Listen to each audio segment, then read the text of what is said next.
नमस्ते। अब हम प्रेमचंद से लिखित सुजान भगत नामक एक कहानी सुनेंगे। उपन्यास सम्राट मुंशी प्रेमचंद का जन्म 21 जुलाई 1880 ईस्वी को काशी के निकट लम्ही नामक एक गांव में हुआ था और उनके पिता का नाम अजय राय तथा माता का नाम आनंदी देवी था। उनके जीवन बहुत संघर्षपूर्ण रहा और उन्होंने घर पर ही पढ़कर इंटरमीडिएट एवं बीए की परीक्षाएं उत्तीर्ण की है। पहले नवाब राय के नाम से उर्दू में लिखते थे, बाद में प्रेमचंद के नाम से हिंदी में लिखने लगे। वे लगभग 300 कहानियाँ लिखी हैं जो मानस सरोवर के 8 भागों में संकलित है और उनका मृत्यु हुआ 8 अक्टूबर 1936 ईस्वी को। उनके प्रसिद्ध उपन्यास है सेवा सदन, प्रेमाश्रम, रंगभूमि, निर्मला, कर्मभूमि, गबन, गोदान। वे उपन्यासकार ही नहीं बल्कि नाटककार भी थे, वैसे निबंधकार भी थे। अब आइए देखेंगे सुजान भगत कैसे बन गया और गांव में उसकी प्रतिष्ठा कैसे बढ़ जाती है। सुजान भगत कहानी ग्राम्य जीवन के परिवेश से संबंधित है। किसान सुजान के सुजान भगत बनने के बाद गांव में उसकी प्रतिष्ठा बढ़ जाती है, लेकिन अपने ही घर में उसका अनादर होता है। पुत्र और पत्नी द्वारा उपेक्षित भगत अत्यधिक परिश्रम कर ऐसी फसल उगाता है कि बखारी में अनाज रखने को जगह नहीं मिलती। इस तरह वह अपना खोया हुआ अधिकार फिर प्राप्त करता है। सुजान भगत कहानी ग्राम्य जीवन के परिवेश से संबंधित है, माने ग्रामीण जीवन से संबंधित है। किसान सुजान के सुजान भगत बनने के बाद गांव में उसकी प्रतिष्ठा जो गौरव कीर्ति बढ़ जाती है, लेकिन अपने ही घर में उसका अनादर होता है। पुत्र और पत्नी द्वारा उपेक्षित माने निर्लक्षित भगत अत्यधिक परिश्रम कर ऐसी फसल उगाता है कि बखारी में अनाज रखने को जगह नहीं मिलती। बखारी माने अनाज रखने का जगह। तो इस तरह वह अपना खोया हुआ अधिकार फिर प्राप्त करता है। कठिन परिश्रम करने से ही मानव को धन दौलत मान मर्यादा आदि प्राप्त होती है। यह संदेश विद्यार्थियों को देने हेतु इस कहानी का चयन किया गया है। तो इस कहानी का संदेश है हर एक कठिन परिश्रम करना चाहिए। अब हम सुने हैं प्रेमचंद जी के बारे में। उनका जन्म हुआ 21 जुलाई 1880 ईस्वी में और पिता का नाम अजय राय तथा माता आनंदी देवी। वे लगभग 300 कहानियाँ लिखे हैं और उनकी मृत्यु हुई 8 अक्टूबर 1936 ईस्वी को। और सुजान भगत कहानी ग्रामीण जीवन से संबंधित है। उसकी प्रतिष्ठा गांव में बढ़ जाती है, लेकिन घर में उसका अनादर होता है। फिर भी कठिन परिश्रम करने से ही मानव को जीवन में सफलता प्राप्त होती है। यह संदेश है इस कहानी का। सीधे साधे किसान धन आते ही धर्म और कीर्ति की ओर झुकते हैं। दिव्य समाज की भांति वे पहले अपने भोग विलास की ओर नहीं दौड़ते। सुजान की खेती में कई साल से कंचन बरस रहा था। मेहनत तो गांव के सभी किसान करते थे, पर सुजान के चंद्रमा बली थे। उसर में भी दाना चींट आता तो कुछ ना कुछ पैदा हो जाता था। 3 वर्ष लगातार ऊख लगती थी। उधर गुड़ का भाव तेज था। कोई 2-2.5 हजार हाथ में आ गई। बस चित्त की वृत्ति धर्म की ओर झुक पड़ी। तो सुजान के हाथ पैसे आते ही धर्म और कीर्ति की ओर झुकता है। तो दिव्य समाज की भांति वह अपने भोग विलास खुद के लिए खर्चा नहीं किया। सुजान की खेती में कई साल से कंचन बरस रहा था, माने फसल बहुत अच्छा लगता था। मेहनत तो गांव के सभी किसान करते थे, पर सुजान के चंद्रमा बली थे। नसीब बहुत अच्छा था, इसीलिए एक उदाहरण दिया। ऊसर में भी दाना चींट आता तो कुछ ना कुछ फायदा हो जाता। तो उसर माने बरड़ भूमि अनपजाऊ, जो जगह में भी दाना चीन आता तो कुछ ना कुछ फसल आता। तो 3 वर्ष लगातार ऊख लगाया। उधर गुड़ का भाव भी बहुत तेज था, माने मूल्य बहुत अधिक हो रहा था। कोई 2-2.5 हजार हाथ में आ गए तो बस चित्त की वृत्ति धर्मों की ओर झुक पड़ी। तो धार्मिक कार्यों में अपने आप लगाया तो उसने क्या किया देखेंगे। साधु संतों का आदर सत्कार होने लगा। द्वार पर धूनी जलन लगी। कानूनगी इलाके में आते तो सुजान महतो के चौपाल में ठहरते। हल्के के हेड कॉन्स्टेबल शिक्षा विभाग के अफसर एक ना एक उस चौपाल में पड़ा ही रहता। महतो मारे खुशी के फूले ना समाते। तो साधु संतों का आदर सत्कार होने लगा उनके घर द्वार पर। धूनी जलन लगी। धूनी माने धूप हो, अग्निकुंड हो, हवन का पूजा पठन होने लगे। और कानून के इलाके में आते तो सुजान महतो के चौपाल में ठहरते, माने कानून संबंधित जो न्याय फैसला करने के लिए है तो वह सुजान के चौपाल में ठहरते। तो उतने ही नहीं, गांव के बड़े बड़े लोग, हेड कांस्टेबल, थानेदार, शिक्षा विभाग, ऐसे बड़े बड़े लोग उसके चौपाल में पड़ा ही रहता। महतो मारे खुशी के फूले ना समाते, माने फूला ना समाना एक मुहावरे है, अत्यधिक खुश होना। इसे बहुत खुश हो रहा था। धन्यवाद। उसके द्वार पर अब इतने बड़े बड़े हाकिम आकर ठहरते थे। द्वार पर बड़े बड़े विद्वान पंडित आकर ठहरते थे, जिन हाकिमों के सामने उसका मुंह नहीं खुलता था, उन्हीं की अब महतो महतो करके जबान सूखती थी, माने महतो महतो करके ये नारा लगाते थे। और एक ढोलक आए, मजरे मंगाए, भजन भाव के साथ सत्संग होने लगा। यह सब सुजान के दम का जलूस था। घर में शेरों दूध होता, मगर सुजान के कंठ तले एक बूंद भी जाने की कसम थी उसको नहीं मिल रहा था। कभी हाकिम लोग चखते, कभी महात्मा लोग। तो पंडित लोगों को मिलता था, ये पीते थे, नहीं तो महात्मा लोगों को दे दिया जाता था। तो किसान को दूध की का क्या मतलब हो, तो उसने रोटी और साग रोज खाता था। सुजान की नम्रता का अब वारा पार ना था। सबके सामने सिर झुकाए रहता। कहीं लोग यह ना कहने लगे कि धन पाकर उसे घमंड हो गया है। गांव के कुल 3 कुएं थे। बहुत से खेतों में पानी ना पहुंचता था। खेती मारी जाती थी। सुजान ने एक पक्का कुआं बनवाया दिया। कुएं का विवाह हुआ, यज्ञ हुआ, ब्रह्मभोज हुआ। जिस दिन पहली बार पुर चला, सुजान को मानो चारों पदार्थ मिल गए। जो काम गांव में किसी ने ना किया था, वह बाप दादा के पुण्य प्रताप से सुजान ने कर दिखाया। तो अभी सुजान की नम्रता का अब वार पार ना था। बहुत विनम्रता से ये सबसे व्यवहार बर्ताव कर रहा था। तो सबके सामने सिर झुकाए रहता। और ये गांव में कुल 3 कुएं थे। तो बहुत से खेतों में पानी ना पहुंचता था।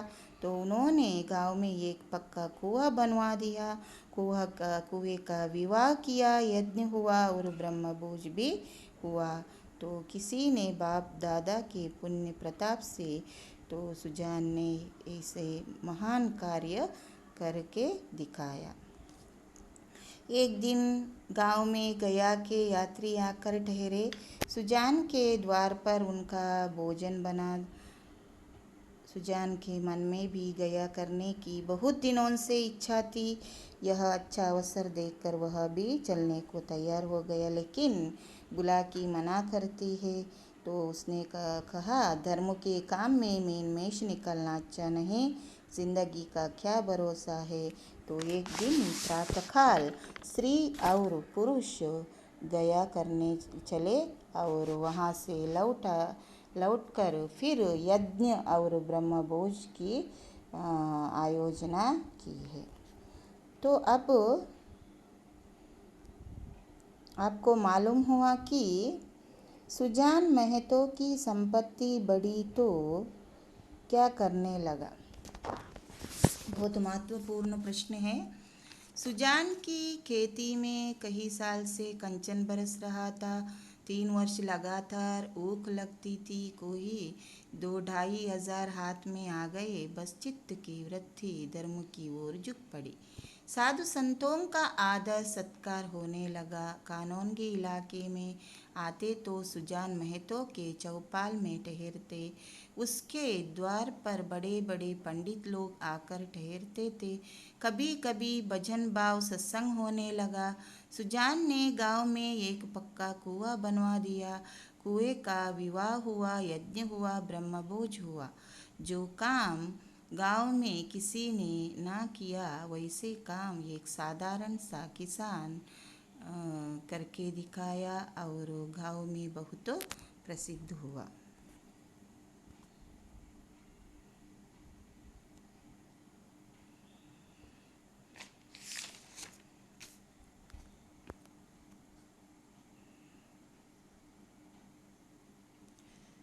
सुजान और उसकी पत्नी गया करने चले और गया यात्रा चले और उधर से लौटकर फिर यज्ञ और ब्रह्मभोज की ठहरी। सारी बिरादरी निमंत्रित हुई।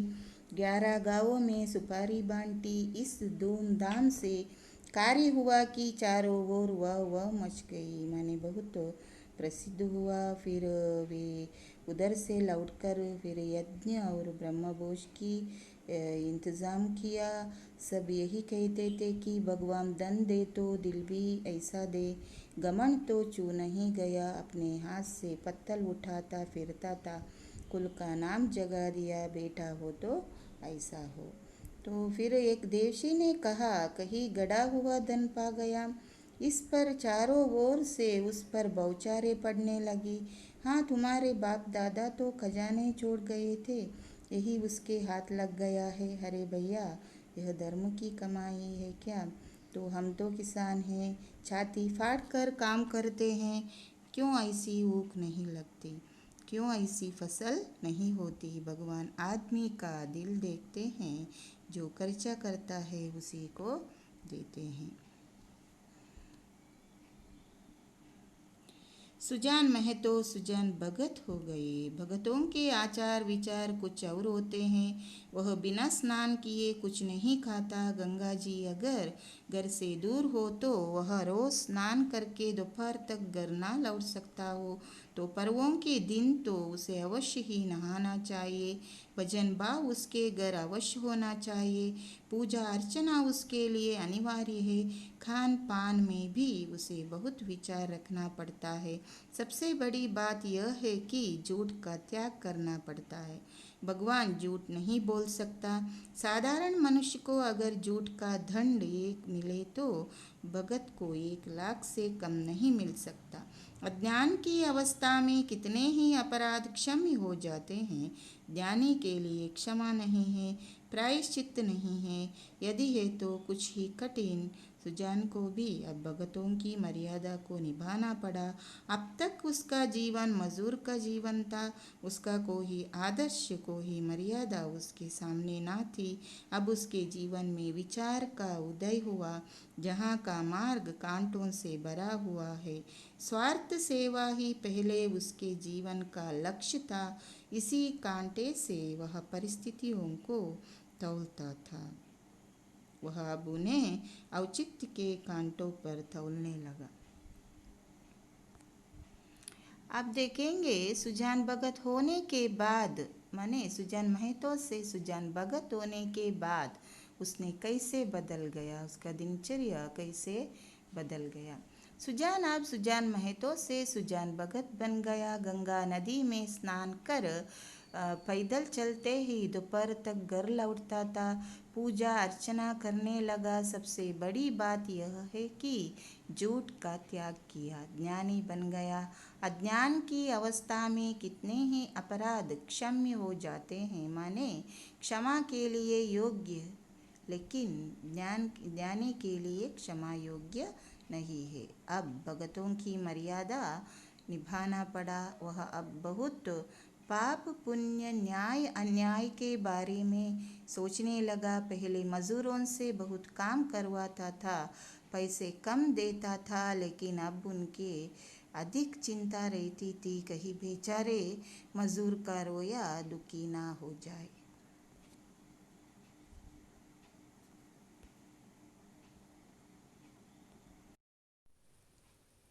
सुजान के हाथों से धीरे धीरे अधिकार छीन जाने लगे। कैसे देखेंगे। सुजान के हाथों से धीरे धीरे अधिकार छीन जाने लगे।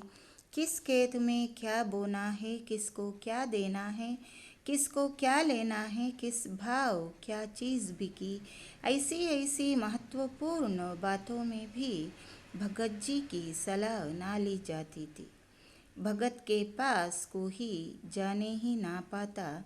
दोनों लड़के या स्वयं बुलाकी दूर ही से मामला तय कर लिया करती। गांव भर में सुजान का मान सम्मान बढ़ता था, अपने घर में गढ़ता था, लेकिन अपने घर में गढ़ता जा रहा था, माने कम होता जा रहा था।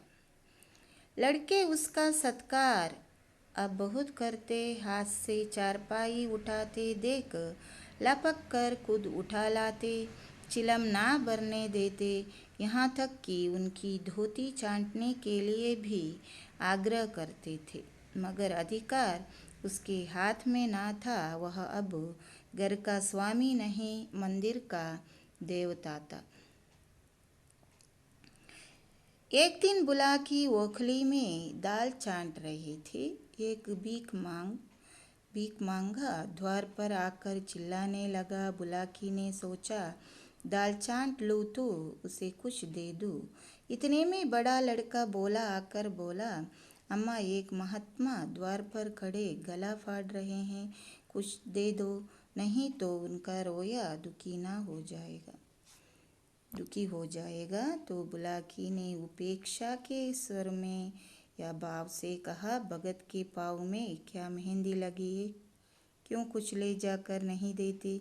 क्या मेरे 4 हाथ है, किस किस का रोया सुखी करूँ? दिन भर तो तांता लगा रहता है, दिन भर मैं मेहनत करती रहती हूँ, तो सुजान क्यों नहीं देता?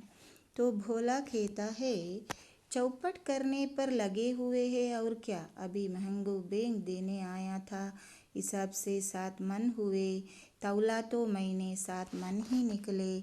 मैंने कहा 10 सेर और ला। तो आप बैठे बैठे कहते हैं अब इतनी दूर कहाँ जाएगा, भरपाई लिख दो, नहीं तो उसका रोया दुखी होएगा। मैंने भरपाई नहीं लिखी, 10 सेर बाकी लिख दी।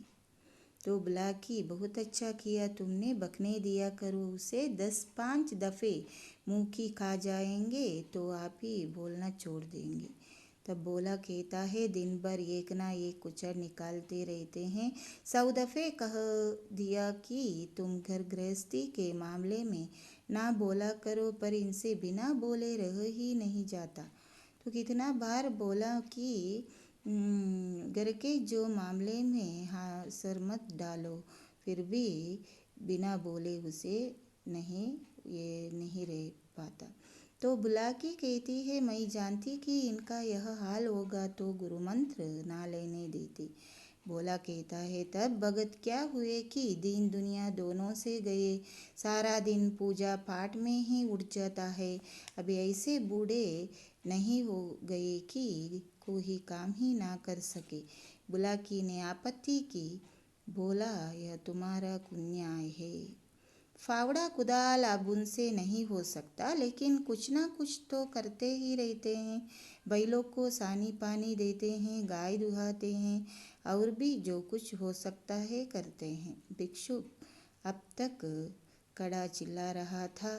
सुजान ने जब घर में से किसी को कुछ लाते ना देखा तो उठकर अंदर गया और कठोर स्वर से बोला, तुम लोगों को कुछ सुनाई नहीं देता कि द्वार पर कौन घंटे भर से खड़ा भीख मांग रहा है? अपना काम तो दिन भर करना ही है, एक क्षण माने क्षण भगवान का काम भी तो किया करो। बुलाकी, तुम तो भगवान का काम करने को बैठे ही हो, बुलाकी कहते हैं, तुम तो भगवान का काम करने को बैठे हैं, क्या घर भर भगवान ही आकर काम करेगा क्या? तब सुजान कहता है, कहाँ आटा रखा है, लाओ, मैं ही निकाल कर दे आओ, तुम रानी बनकर बैठो।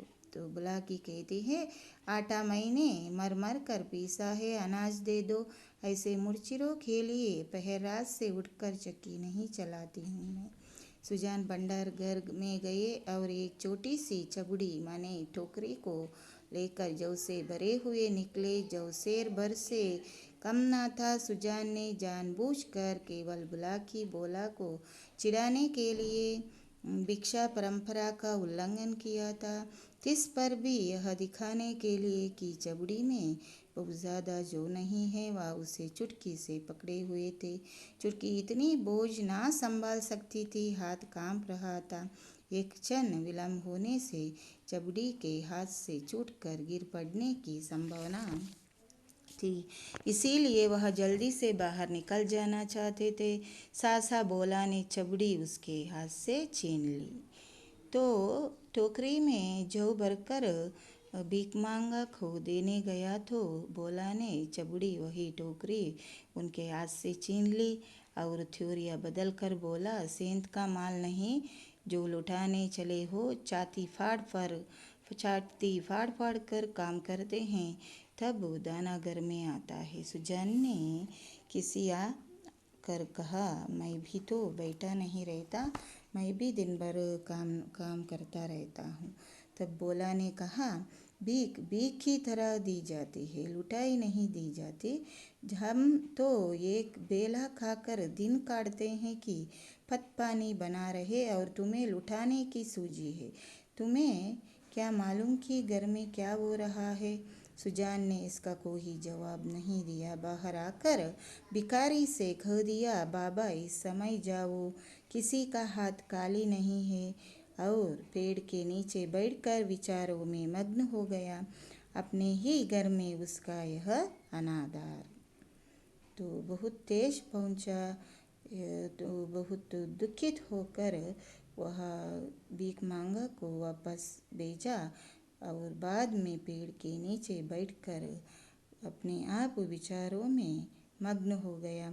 अपने ही घर में उसका यह अनादर अभी या अफैज नहीं है, हाथ पाँव थके नहीं है, घर का कुछ ना कुछ काम करता ही रहता है। उस पर यह अनादर उसी ने घर बनाया, यह सारी विभूति उसी के श्रम का फल है। पर अब इस घर पर उसका कोई अधिकार नहीं रहा। अब वह द्वार का कुत्ता है, पड़ा रहे और घर वाले जो रूखा सूखा दे दे वह खाकर पेट भर लिया करे। ऐसे जीवन को धिक्कार है। सुजान ऐसे घर में नहीं रह सकता। तो सुजान बहुत विचार मग्न हुआ, बहुत चिंतित हुआ, क्योंकि अपने ही घर में उसका अनादर ये सोच कर ये बहुत दुखित हुआ। और अब वह द्वार का कुत्ता अपने आप समझता है, और जो कुछ घर वाले रूखा सूखा दे खाकर पेट भर कर बैठना है उसे, ऐसे जीवन को धिक्कार है, अपने आप कुत्सित होता है।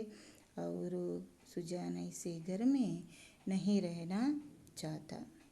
संध्या हो गई थी, माने शाम हो गया। बोला का छोटा भाई शंकर नारियल भर कर लाया। सुजान ने नारियल दीवार से टिका कर रखा दिया, सरी रख दिया। धीरे धीरे तंबाकू जल गया। जरा देर में भोला ने द्वार पर चारपाई डाल दी। सुजान पेड़ के नीचे से ना उठा, कुछ देर और गुजारी, उधर ही बैठ रहा था।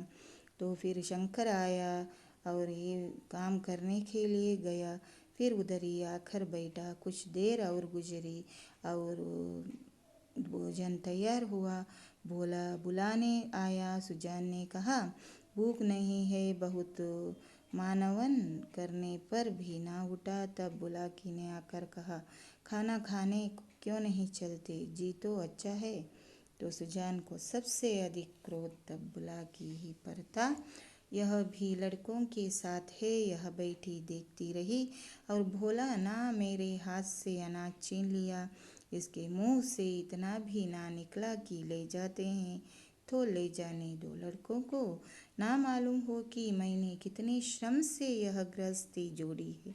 पर यह तो जानती है, दिन को दिन और रात को रात नहीं समझा। मैंने दिन रात एकत्र कर बहुत मेहनत किया था।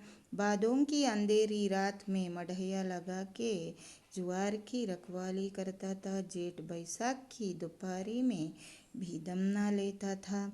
और अब मेरा घर पर इतना ही अधिकार नहीं है कि भीख तक दे सकूं। माना कि भीख इतनी नहीं दी जाती, लेकिन इसको तो चुप रहना चाहिए था। चाहे मैं घर में आगी क्यों ना लगा देता, कानून से भी तो मेरा कुछ होता है और अपना हिस्सा नहीं खाता, दूसरों को खिला देता हूँ। तो किसी के बाप का क्या साजा अब इस वक्त मनाने आए कि भोजन खाने खाओ, तो इसे मैंने फूल की चढ़ी से भी नहीं चूहा। नहीं तो गांव में ऐसी कौन औरत है जिसकी कसम खिलाते ना खाई हो, कभी कड़ी निगाह से देखा तक नहीं। रुपये पैसे लेना देना सब इसी के हाथ में दे रखा था। अब रुपये जमा कर लिया है तो मुझसे घमंड करते हैं। तो सारा मेहनत का पैसा मैंने इसी के हाथ में दे रखा था, तो ये सब रुपये जमा कर अब बहुत घमंड करते हैं। अब इसे बेटे प्यारे हैं तो मैं नहीं, मैं अभी लुटाऊँ घर का फूंकू गूंगा हूँ, मेरे इसे क्या परवाह है, इज्जत नहीं करती। तब लड़के नाते जब बीमार पड़ी थी और मैं गोद में उठाकर वैद्य के घर ले गया था, जिसके बेटे हैं, बेटे बड़े हो गए, यह उसकी माँ है, मैं तो बाहर का आदमी है। यह सब विचार सुजान के मन आता है तो ये बहुत चिंतित होता है, क्रोधित होता है। उतना ही नहीं, बहुत अनादर के वजह घर में बहुत दुखित भी होता है।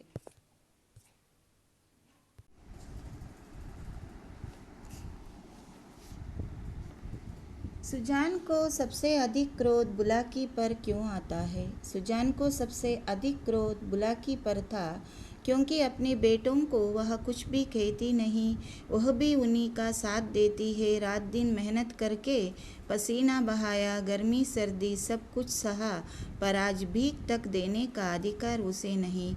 बुलाकी ने उसकी अभी तक की कमाई खाई थी, पर आज उसका ही विरोध कर रही है। अब बुलाकी के बेटे प्यारे हैं और वह निकटू है। आज बुलाकी के बेटे हैं और वह उसकी माँ है। सुजान तो बाहर का आदमी है। बहुत क्रोधित होकर वह एक पेड़ के नीचे जाकर बैठता है, तो बुलाकी उसे खाने के लिए बुलाने आती है। लेकिन उसने बोला, अब खा पी कर क्या करूँगा, हल जोतने से क्या फावड़ा चलाने से रहा, मुझे खिलाकर दाने को क्यों खराब करेगी, रख दो बेटे, दूसरी बार खाएंगे। तब बुलाकी कहती है, तुम तो ज़रा सी बात पर तिनक जाते हो। सच कहा है, बुढ़ापे में आदमी की बुद्धि मारी जाती है। भोला ने इतना तो कहा था कि इतनी भीख मत ले जाओ, या और कुछ। सुजान तब कहता है, हाँ बेचारा इतना कहकर रह गया। तुम्हें तो मज़ा तब आता है जब वह ऊपर से 2-4 डंडे लगा देता। क्यों? अगर यही अभिलाषा है, माने इच्छा है, तो पूरी कर लो। भोला खा चुका होगा, बुला लाओ।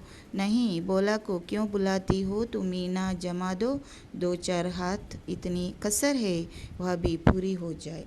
बुलाकी तभी, हाँ और क्या, यही तो नारी का धर्म ही है। अपने भाग सराहो कि मुझ जैसे सीधी औरत पाली, जिस बल चाहते हो बिठाते हो, ऐसी मंजूर होती है। तो तुम्हारे घर में एक दिन भी निभाना होता। सुजान तब कहता है, हाँ भाई, वह तो मैं ही कह रहा हूँ कि देवी थी और हो, मैं तब भी राक्षस था और अब भी दैत्य हो गया हूँ। बेटे कमा हुए उनकी सी ना कहोगी तो क्या मेरी सी कहोगी। मुझसे अब क्या लेना देना है। तो मैं घर का कुछ काम काज नहीं करता, तो कमाई उड़ाता हूँ।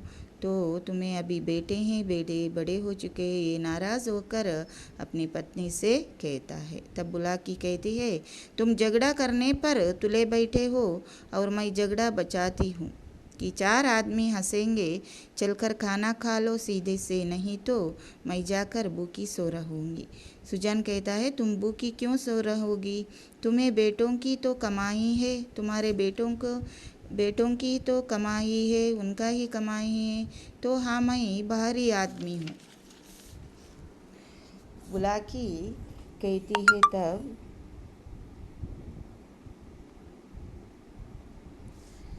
बेटे तुम्हारे तुम्हारे भी तो है। सुजान, नहीं, मैं ऐसे बेटों से बाज आया। किसी और के बेटे होंगे, मेरे बेटे होते तो क्या मेरी दुर्गति होती, मुझे ऐसी हालत होती। मेरे बेटे नहीं होंगे। बहुत नाराज़ होकर ये कहता है, दुखित होकर कहता है। तो बुलाकी मना करती है, गालियाँ दोगे तो मैं भी कुछ कह बैठूंगी। सुनती थी, मर्द बड़े समझदार होते हैं, पर तुम सबसे न्यारे हो। आदमी को चाहिए कि जैसा समय दे के वैसे काम करे।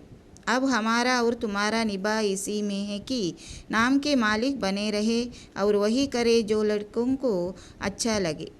मैं यह बात समझ गई, तुम क्यों नहीं समझ पाते? जो कमाता है उसी का घर में राज होता है। ये संदर्भ के लिए आता है, बहुत महत्वपूर्ण है। जो कमाता है उसी का घर में राज होता है। किसने किससे कहा और संदर्भ कब कहा? तो यही दुनिया का दस्तूर है। मैं बिना लड़कों से पूछे कोई काम नहीं करती। तो अभी काम करने वाले लड़के हैं, तुम क्यों अपने मन की करते हो? इतने दिनों तक तो राज कर लिया, अब क्यों इस माया में पड़े हो? आधी रोटी खाओ, भगवान का भजन करो और पड़े रहो। चलो खाना खा लो। तो अब तुम काम भी नहीं करता, तो लड़के बड़े हो गए, लड़कों का राज है, तो वे बहुत मेहनत करते हैं। तुम अधिकार छोड़, कहने का मतलब है तुम अधिकार छोड़ लो और आधी रोटी खाओ, जो कुछ देते हैं वही खा लो और भगवान का भजन करते रहो, पूजा पठन में रहो और चलो खाना खा लो। सुजान, तो अब मैं द्वार का कुत्ता हूँ। ये तो बहुत अभिमान वाला मनुष्य है। ये कहता है, मैं द्वार का कुत्ता हूँ। तो बुलाकी कहती है, बात जो थी वह मैंने कह दिया और अब आपने को जो चाहो समझो। सुजान ना उठे। बुलाकी हार कर चली गई।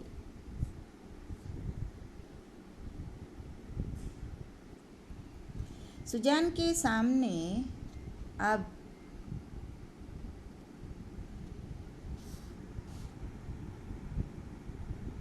सुजान के सामने अब एक नई समस्या खड़ी हो गई थी। वह बहुत दिनों से घर का स्वामी था और अब भी ऐसा ही समझता रहा। परिस्थिति में कितना उलटफेर हो गया था, इसकी उसे खबर ना थी। लड़के उसका सेवा सम्मान करते हैं, यह बात उसे भ्रम में डाले हुए थी। और लड़के उसके सामने चिलम नहीं पीते, खाट पर नहीं बैठते। क्या यह सब उसके गृह स्वामी होने का प्रमाण ना था? पर आज उसे यह ज्ञात हुआ कि वह केवल श्रद्धा थी, उसके स्वामित्व का प्रमाण नहीं। तो घर में लड़के उनका सेवा सम्मान करते थे, तो इसका भ्रम था कि वे बहुत सम्मान करते हैं, मेरा काम भी करते हैं, काम नहीं करने देते। लेकिन अभी उसके मन में आया, गृह स्वामी होने का प्रमाण ना था। पर आज उसे मालूम हुआ कि ज्ञात माने मालूम हुआ, यही केवल उनकी श्रद्धा थी और स्वामित्व का प्रमाण नहीं। अब तक जिस घर में राज्य किया, उसी घर में पराधीन बनकर वह नहीं रह सकता। और उसको श्रद्धा की चाह नहीं, सेवा की भूख नहीं, उसे अधिकार चाहिए।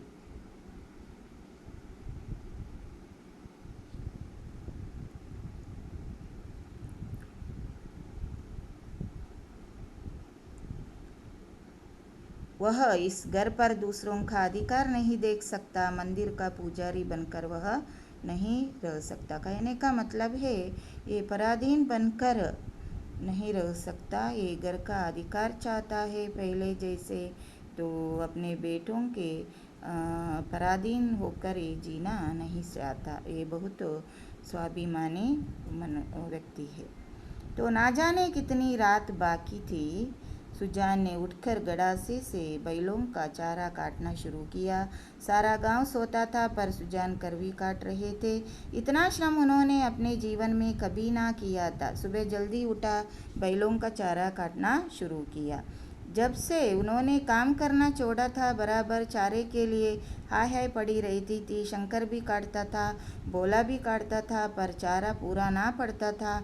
आज वह इन लौंडों को दिखा देंगे चारा कैसे काटना चाहिए। उनके सामने कटिया का पहाड़ खड़ा हो गया और टुकड़े कितने महीन और सुडौलते, मानो सांजे में डाले गए हो। तो सुबह जल्दी उठकर चारा काटना शुरू किया और इतना बड़ा चारा का ढेर किया। मुँह अंधेरे बुलाकी उठी। सुबह सुबह बुलाकी उसकी पत्नी उठी है और उठकर देखती है। ये कटिया का ढेर देखकर वह दंग रह गई। बोली, क्या भोला आज रात भर कटिया ही काटता गया। कितना कह कि बेटा जी से जहान है पर मानता ही नहीं, रात को सोया ही नहीं। तो सुजान भगत ने ताने से कहा, वह सोता ही कब, जब देखता हूँ तब काम ही करता रहता है। ऐसा कमाऊँ संसार में और कौन होगा। माने भोला कब देखता हूँ तब काम करता रहता है, लेकिन असली में भोला ने यही काम नहीं किया। बुलाकी वैसे सोचती है। तो इतने में भोला आंखें मलता हुआ बाहर निकला। तब तभी उठकर ही आया बाहर। उसे भी यह ढेर देखकर बहुत आश्चर्य हुआ। माँ से बोला, क्या शंकर आज बड़ी रात को उठा था। अम्मा, बुलाकी वह तो पड़ा सो रहा है, मैंने तो समझा तुमने काटी होगी। शंकर भी सोया था।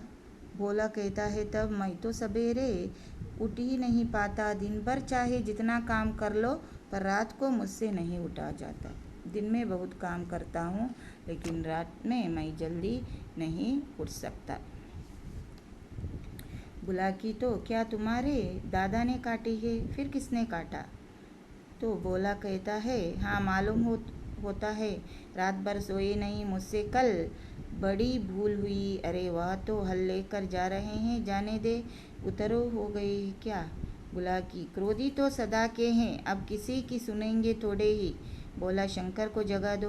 भोला ने कहा, शंकर को भी जगाओ और मैं भी जल्दी से मुँह हाथ धोकर हल ले जाओ। जब और किसानों के साथ बोला हल लेकर खेत में पहुंचा तो सुजान आधा खेत जो चुके थे। भोला ने चुपके से काम करना शुरू किया। सुजान से कुछ बोलने की उसकी हिम्मत ना पड़ी। दोपहर हुआ, सभी किसानों ने हल छोड़ दिए पर सुजान भगत अपने काम में मग्न है। भोला थक गया। उसकी बार बार इच्छा होती है कि बैलों को खोल दे, मगर डर के मारे कुछ कह नहीं सकता। सबको आश्चर्य हो रहा है कि दादा कैसे इतनी मेहनत कर रहे हैं। आखिर डरते डरते बोला, दादा अब तो दोपहर हो गया, हल खोल देना। सुजान, हाँ खोल दो, तुम बैलों को लेकर चलो, मैं हांड फेंक कर आता हूँ। बोला, मैं सांझा को हांड फेंक दूंगा। तो सांझा माने संध्या के समय, संध्याकाल। तो सुजान कहता है, तुम क्या फेंक दोगे? देखते नहीं हो खेत कटोरे की तरह गहरा हो गया है, तभी तो बीच में पानी जम जाता है। इसकी गोइन के खेत में 20 मन का बीघा होता था, तुम लोगों ने इसका सत्यानाश कर दिया। तो तुमने वैसे करके रखा है कि खेत के बीच में पानी जम जाता है और पहले 20 मन तक फसल आता था। तुम तो माँ बेटे इसका सत्यानाश कर दिया। तो बैल खोल दिया और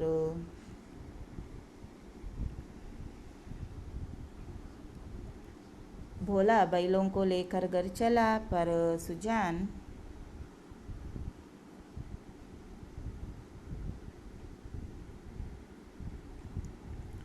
पर सुजान हाथ फेंकते रहे। आधा घंटे के बाद हाथ फेंक कर वह घर आए, मगर थकान का नाम ना था। नह खाकर आराम करने के बदले उन्होंने बैलों को सहलाना शुरू किया। उनकी पीठ पर हाथ फेरा और उनके पैर मले, पूंछ सहलाई। बैलों की पूंछें खड़ी थी। सुजान की गोद में सिर रखे बहुत दिनों के बाद उनसे मिला। उन्हें अकथनीय सुख, अपार सुख मिल रहा था। बहुत दिनों के बाद आज उन्हें यह आनंद प्राप्त हुआ था। उनकी आंखों में कृतज्ञता भरी हुई थी, मानो वे कह रहे थे, हम तुम्हारे साथ रात दिन काम करने को तैयार है। वैसे मैं सुजान भगत खड़ी मेहनत करता है। इतना मेहनत करता है कि अंत में वह अपना खोया हुआ अधिकार फिर प्राप्त करता है। तो अब देखेंगे सुजान भगत अपना खोया हुआ अधिकार फिर कैसे प्राप्त करता है। बेटे और पत्नी से जो अनादर हुआ उससे सुजान बहुत ही चिंतित था। उसे लगा कि अब तक जिस घर में राज किया उसी घर में पराधीन बनकर वह नहीं रह सकता। उसे अधिकार चाहिए। वह इस घर पर दूसरों का अधिकार नहीं देख सकता। मंदिर का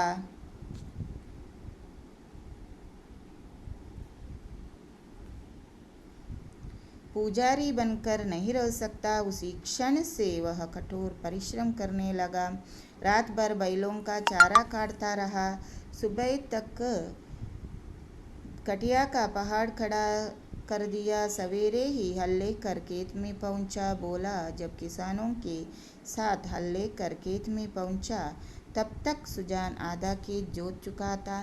दोपहर में भी विश्राम नहीं किया। हाथ फेंकना, अनाज बोना, खेत की सुरक्षा आदि इस प्रकार 8 महीने निरंतर परिश्रम किया। खेत ने सोना उगल दिया और बखारी में अनाज रखने की जगह ना रही। इस तरह सुजान ने अपना खोया हुआ अधिकार फिर प्राप्त करता है।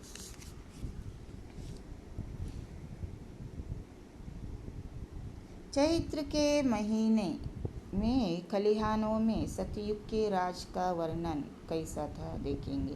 चैत्र का महीना था। खलिहानों मीन्स खेत में सतयुग का राज था। जगह जगह अनाज के ढेर लगे हुए थे।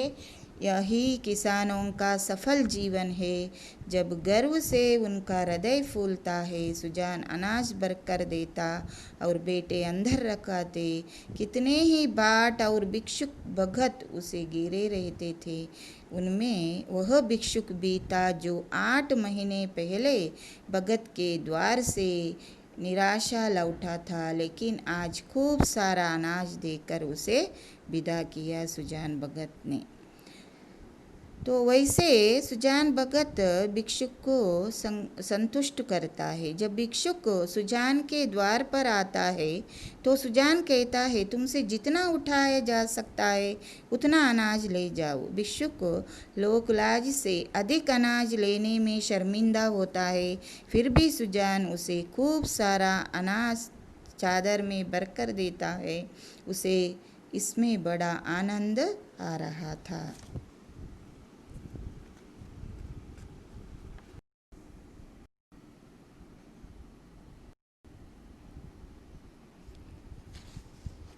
नमस्ते।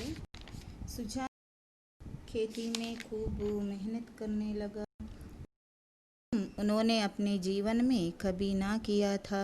जब से उन्होंने काम करना और चारे के लिए हाय हाय की और अब उसकी खेती ने सोना उगा। बाखरी में अनाज रखने की जगह थी। जिस खेत में मन मुश्किल से होता था उसी खेत में अब की उपज हुई है। जगह जगह अनाज के ढेर लगे थे। यही समय है जब कृषकों को भी थोड़ी देर के लिए अपना जीवन सफल मालूम होता है। जब घर से उनको लगता है, सुजान भगत टोकरे भर भर कर देते थे और दोनों लड़के टोकरे लेकर घर में अनाज रखा। कितने भाट और भिक्षुक भगत जी को घेरे हुए थे। उनमें वह भिक्षुक भी था जो आज महीने पहले भगत के द्वारा होकर लौट गया था। देखेंगे भगत भिक्षुक। सहसा भगत भिक्षुक से पूछा, क्यों बाबा, अब आज कहाँ कहाँ चक्कर लगा आए? भिक्षुक, अभी तो कहीं नहीं गया भगत जी, पहले ही पास आया हूँ। अच्छा, तुम्हारे सामने यह ढेर है, इसमें इतना कर ले जा सको। भिक्षुक ने क्षुब्ध नेत्रों से को देखकर कहा, जितना अपने हाथों से कर दे देगे उतना ही लूंगा। लेकिन ने कहा, नहीं, तुमसे जितना सके डालो। भिक्षुक के पास एक चादर, उसने कोई 10 सेर अनाज उसमें भरा, उठाने लगा। संकोच के मारे अधिक भरने का उसे साहस ना हुआ। भगत उसके मन का भाव आश्वासन देते हुए बोले, इतना तो एक बच्चा उठा ले जाएगा। भिक्षुक ने वो संदिग्ध नेत्रों से देखकर, मेरे लिए इतना बहुत है। भगत कहता है, नहीं, तुम कुछ चाहते हो या संकोच करते हो, अभी और भरो। भिक्षुक ने एक तेरी अनाज भरा और फिर बोला कि वो सशंक दृष्टि से देखने लगा। भगत कहता है, उसकी ओर क्या देखते हो बाबा जी? मैं जो कहता हूँ वह करो, तुमसे जितना उठाया जा सके उठा लो। भिक्षुक डर रहा था कि कहीं उसने भर लिया और भोला भगत बेटे भोला ने ना उठाने दी तो कितनी भद्द हो। और भिक्षुकों को हंसने का अवसर पहले किया। भगत के हाथों से छीन लिया था और ठोकरी छीन लिया था। सब यही कहे, भिक्षुक कितना लोभी है, उसे और अनाज की हिम्मत नहीं। सुजान भगत ने चादर लेकर अनाज भरा और गठरी बांध कर बोले, इसे उठा ले जाओ। है मुझसे नहीं उठ सकेगा। तब सुजान कहता है, अरे इतना भी ना उठा सकेगा, बहुत होगा तो मन भर भला जोर देखो उठा सकते हो या नहीं। भिक्षुक ने गठरी को आजमाया, बहुत भारी थी, जगह से हिल। बोला, भगत जी, यह मुझसे ना उठ सकेगी। तब सुजान, अच्छा बताओ किस गांव में रहते हो? बड़ी दूर है भगत जी। बोला, का नाम तो सुना होगा। तो भगत कहता है, अच्छा आगे तो मैं पहुंचा दूंगा। यह कहकर भगत ने जोर लगाकर गठरी उठाई, सिर पर के पीछे लिए। देखने वाले भगत का यह पौरुष देखकर चकित हो गए। उन्हें मालूम था कि भगत पर इस समय कौन सा नशा था। 8 महीने के भीतर अविरल परिश्रम माने सतत परिश्रम का आज उन्होंने अपना खोकर फिर पाया। तलवार जो के नहीं काट सकती, सांप कर लोहे को काट देती है। मान में लग बड़े की वस्तु है, माने लगन में लग है। बूढ़ा भी हो तो जवान है, जिसमें लगन नहीं, गौरव नहीं या नहीं, गैरत नहीं, वह जवान भी मृतक है। सुजागत में लगती और उसी ने उन्हें अमानुषीय बल प्रदान कर दिया। चलते समय उन्होंने भोला की ओर सगर्व नेत्रों से देखा अपने बेटे और बोले, ये भाट और भिक्षुक खड़े हैं, कोई खाली हाथ ना लौटने। भोला सिर झुकाए खड़ा था, कुछ बोलने का हौसला। वृद्ध पिता ने उसे कर दिया था, पराजय कर लिया था। अब व्याकरण भाग में आएंगे।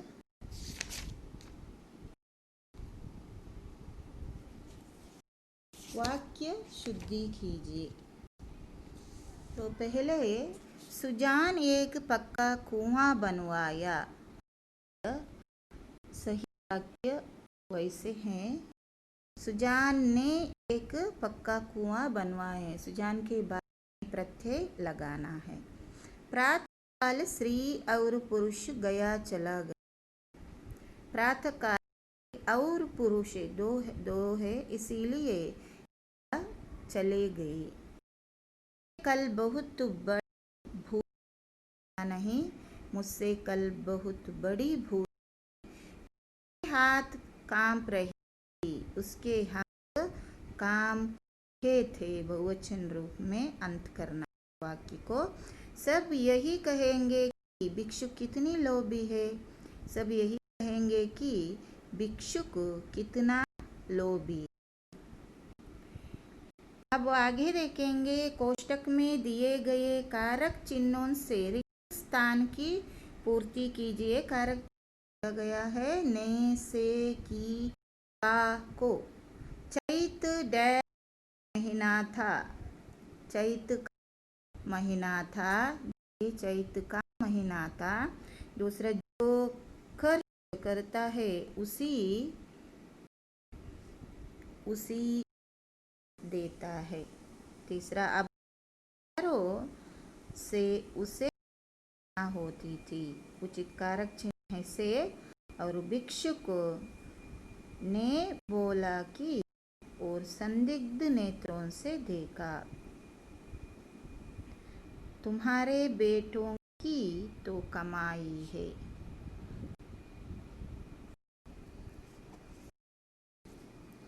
अब निम्नलिखित वाक्यों को सूचना बदलिए।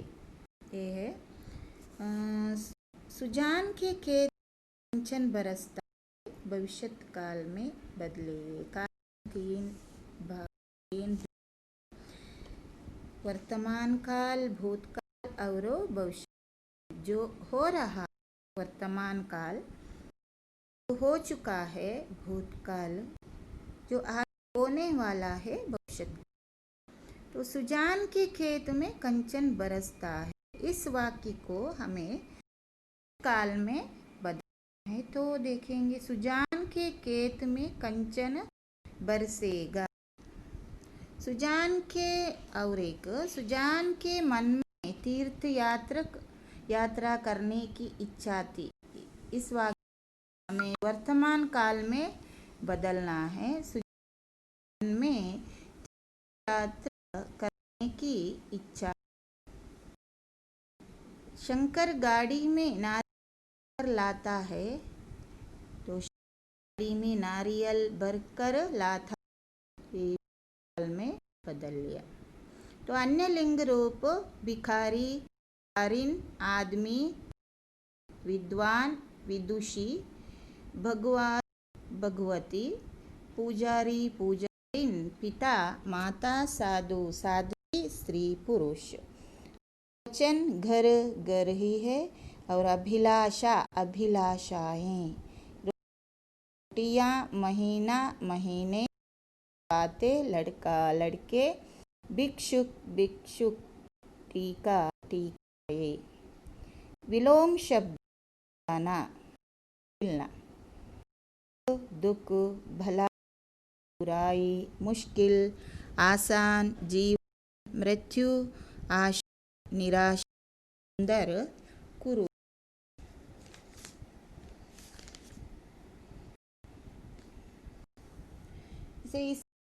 एक का प्रश्न है तो बहुत आसान है। और निम्नलिखित प्रश्नों के उत्तर लिखी। 3-4 अंक में आता है ये। तो सुजान महतो की समझ बड़ी तो क्या करने लगा। धार्मिक कार्यों में लगा और पूजा पठन भाव सत्संग होने, ये सब आप लिख सकते हैं। ये बताई थी। और घर में का अनादर कैसे हुआ। तो उनकी नज़रों में ये गिरे। सुजान से अधिकार 3 जाने लगे। तो उनकी पत्नी बुलाकी भी बेटों के पक्ष में थी। नीचे बैठकर सोचता है, पेड़ के नीचे बैठकर सुजान विचारों में मग्न हो गया। अपने ही घर में उसका यह अनादर, वह कोई अपहिज नहीं, घर का सब काम करता है, फिर भी अनादर। उसने कमाया, उसी ने सब कुछ किया, फिर भी कोई अधिकार नहीं। बार का कुत्ता है जो रूखा है, वही खाकर पड़ा रहा, जीवन को धिक्कार है। सुजान भगत को क्रोध बुलाकी पर क्यों आता है? बुलाकी ने उसकी अभी तक कमाई पर आज उसका ही विरोध कर रही है। अब बुलाकी के बेटे प्यारे हैं। 7 दिन में पसीना बहाया था, गर्मी सर्दी सब कुछ सहा, लेकिन बेटों को वह कुछ भी कहती नहीं। अब तो बाहर का आदमी है। तो चैत के महीने में खलिहानों में सत्ययुग का राज था। जगह जगह अनाज के ढेर लगे हुए थे। यही किसानों का सफल जीवन है। सब गर्व से उनका हृदय फूलता है। सुजान अनाज भर कर देता और बेटे अंदर रखाते। कितने ही भाट और उसे घेरे रहते थे। भिक्षुक भी था जो 8 महीने पहले भगत निराश था, और सुजान भगत इस भिक्षुक को कैसे संतुष्ट करता है।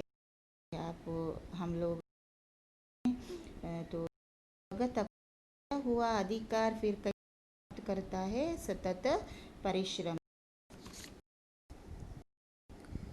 तो अभी इस संदर्भ स्पष्टीकरण के लिए एक मैं बताती हूँ, और देख नोट्स में अभी भिजवाती हूँ। भगवान की इच्छा होगी तो फिर रुके हो जाएंगे। उनके यहाँ किस बात में है? वैसे है कि प्रस्तुत गद्य वैसे 3 भाग में संदर्भ और स्पष्टीकरण प्रसंग पाठ से लिया गया है। पाठ्य पुस्तक साहित्य गौरव के सुजान भगत नामक कहानी गया है, जिसके लेखक है प्रेमचंद। और संदर्भ प्रस्तुत वाक्य को सुजान भगत ने बुलाकी कहा कि ईश्वर के यहाँ किस बात की कमी है। कारण आपको लिखना है, कब कहा, क्यों। एक बार जब गया के यात्री गांव में आकर ठहरे तो सुजान के यहाँ उनका भोजन बना। सुजान के मन में भी गया जाने की बहुत दिनों से इच्छा थी। देखकर वह भी चलने को तैयार हो गया, लेकिन बुलाकी ने कहा कि अगले हाथ काली हो जाएगा, तब अगले साल क्या हो, कौन जाने। धर्म के काम को टालना नहीं चाहिए। ऐसे कहते हुए इस वाक्य कहा।